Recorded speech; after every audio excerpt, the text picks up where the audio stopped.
Moving on now is we're going to look at the death of Aragorn. And spoiler, yes, Aragorn did die, unfortunately. But how did he die? Do you know anything about his death, Dave? Did he fall off Minas Tirith or something? He burnt himself and ran off, jumped off the end, just like Denethor. He dies peacefully.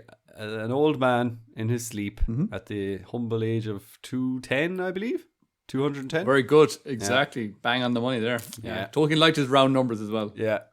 209, 211.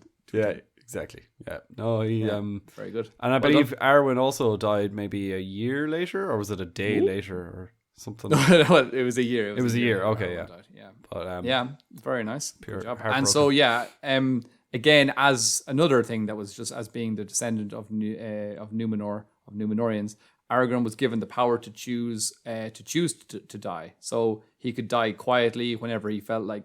I'm just, basically like he's almost like Theoden when on his deathbed when he gets his body kind of crushed in the movie. He's like, I'm going now. Kind of like, it's goodbye. Like, goodbye. And then he dies. So it's like, it was just like that. Like when they're kind of really old and they're like, I think it's about time now to die. He just sort of lies down. So when he was 210 years old, as you said, he felt that his time was up and his son Eldarion was ready for the throne. So he lay down upon his tomb and he willed himself to die.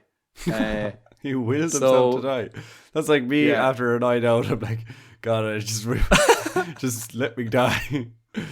Let me die. That's do you know the way in movies like when Theoden is dying and he gets his final words in and then he dies? I always find it like so impressive how they time it so well. It's like, I'm just going to say this. I feel like in about 10 seconds I'm going to die, so I'm just going to say all this that takes about 8 seconds and then bye. But you never see someone like dying, saying what they need to say, and then like still awake for a few more minutes. It's like, don't watch me die. I can't do it if you're watching me. Yeah.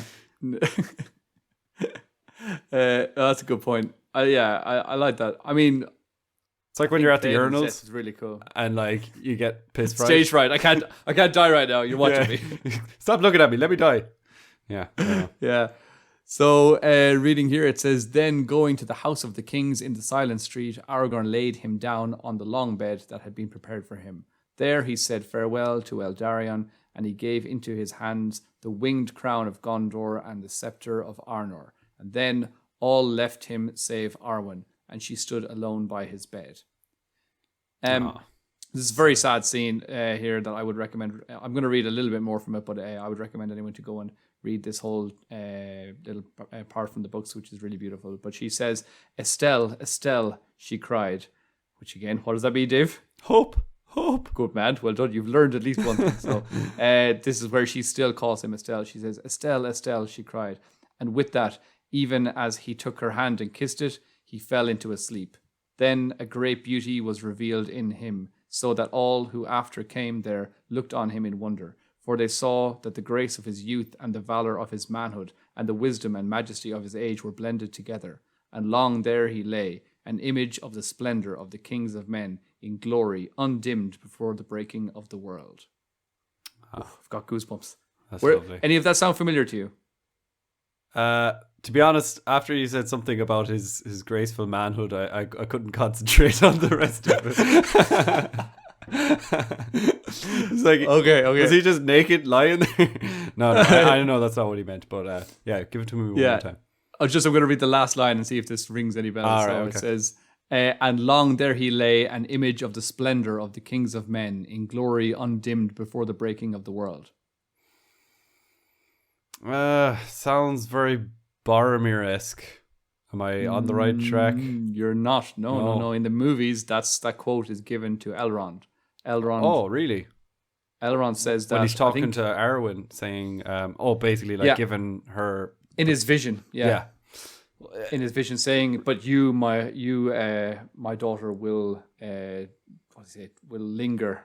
And when she's standing beside his grave, I mean, again, speaking about the moment that he dies. So when Elrond's giving his vision of his foresight into that part, he says something about that line: "An image of the splendor of the kings of men in glory undimmed before the breaking of the world." He says that, and it's a really cool, powerful quote that he has. So that's such a beautiful scene as well, man. Oh, it's gorgeous. Yeah. Elrond.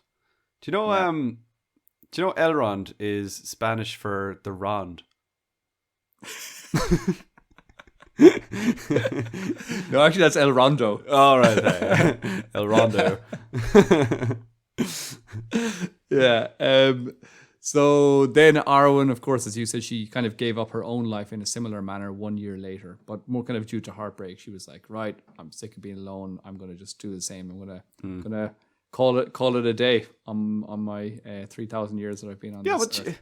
what did she do for a whole year? Like, she must have been like, oh, thank God he's gone. I'm gonna do She something. didn't love him that much. Yeah, exactly. She should have died straight away, or else, yeah. Should have. Would have been cuter. Yeah, it would have been cuter. She should have died straight away.